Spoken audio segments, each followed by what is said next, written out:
ಓಂ ವಿಶ್ವಸ್ಮೈ ನಮಃ. ನನ್ನ ಪ್ರೀತಿಯ ಬಂಧುಗಳೇ, ಇವತ್ತು ನಮಗೊಂದು ಅದೃಷ್ಟ ದಿನ. ಪ್ರತಿದಿನ ನಮಗೆ ಸಂಬಂಧಪಟ್ಟ ಆ ದಿನವನ್ನು ಅದೃಷ್ಟ ದಿನವನ್ನಾಗಿ ಮಾಡಿಕೊಳ್ಳತಕ್ಕಂಥದ್ದು. ಯಾವ ದಿನ ಯಾರನ್ನು ಕೈ ಹಿಡಿಯುತ್ತೋ ಗೊತ್ತಿಲ್ಲ. ತುಂಬ ಜನನ ಕೈ ಹಿಡಿಯುತ್ತೆ, ಕೆಲವು ಜನರನ್ನು ಅದು ಕೈ ಹಿಡಿದಿರಲ್ಲ. ಅಂಥವರಿಗೆ ಈ ಕೈ ಹಿಡಿಯಲಿಕ್ಕೆ ಇವತ್ತು ಮಾಡಿಕೊಳ್ಳತಕ್ಕಂತಹ ಈ ಸೌಭಾಗ್ಯ ಯೋಗದಲ್ಲಿ ಲಕ್ಷ್ಮೀ ವಾಸರಯುಕ್ತಾಯಾಮ ಅಂತಹ ಶುಭವಾರದಲ್ಲಿ ನಾವೇನಾದರೂ ಮಾಡಿಕೊಳ್ತೀವಿ ಅಂತಂದರೆ ಒಂದು ಚಮತ್ಕಾರ ನಡೆಯಲೇಬೇಕು ಅನ್ನೋದೇ. ಆದರೆ ಈ ದಿವಸ 6 ಅರಿಶಿಣದ ಕೊಂಬನ್ನು ತೆಗೆದುಕೊಳ್ಳತಕ್ಕಂತಹದ್ದು. ಆ 6 ಅರಿಶಿಣದ ಕೊಂಬುಗಳನ್ನು ಈ ಕೆಂಪು ದಾರದಿಂದ ಕಟ್ಟತಕ್ಕಂತಹದ್ದು. ಎಲ್ಲಿಯಾದರೂ ನೀವು ಇರ್ತಕ್ಕಂಥ ಕೋಣೆಯಲ್ಲಿ ಬಹುಶಃ ಹಿರಿಯರು ಮೊದಲೆಲ್ಲ ಈ ಈರುಳ್ಳಿ ಬೆಳ್ಳುಳ್ಳಿನ ಮೇಲೆ ಕಟ್ತಾ ಇದ್ದರು, ಅವರ ಹಟ್ಟದ ಮೇಲೆ. ಇವತ್ತು ನೀವು ಅರಿಶಿಣದ ಕೊಂಬನ್ನು ಕೆಂಪು ದಾರದಿಂದ ಒಂದು ಸಾಧ್ಯವಾದರೆ ನೋಟನ್ನು, ಆ ನೋಟು ಕೂಡ ನಿಮಗೆ ಏಂಜಲ್ಸ್ ನಂಬರ್ ಇರಬೇಕು, ಯಾವುದಾದ್ರೂ ಒಂದು 999 666 ಈ ರೀತಿಯಾಗಿರ್ತಕ್ಕಂಥ ಒಂದು ನೋಟನ್ನು ಅದರ ಜೊತೆಗೆ ಕಟ್ಟತಕ್ಕಂತಹದ್ದು.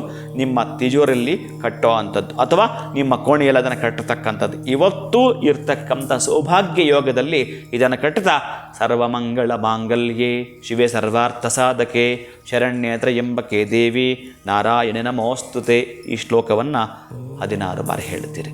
ಆಗ್ತಕ್ಕಂಥ ಚಮತ್ಕಾರವನ್ನು ತಾವು ಕಾಣ್ತೀರಿ. ಶುಭಂ ಭೂಯಾತ್. ಒಳಿತಾಗಲಿ.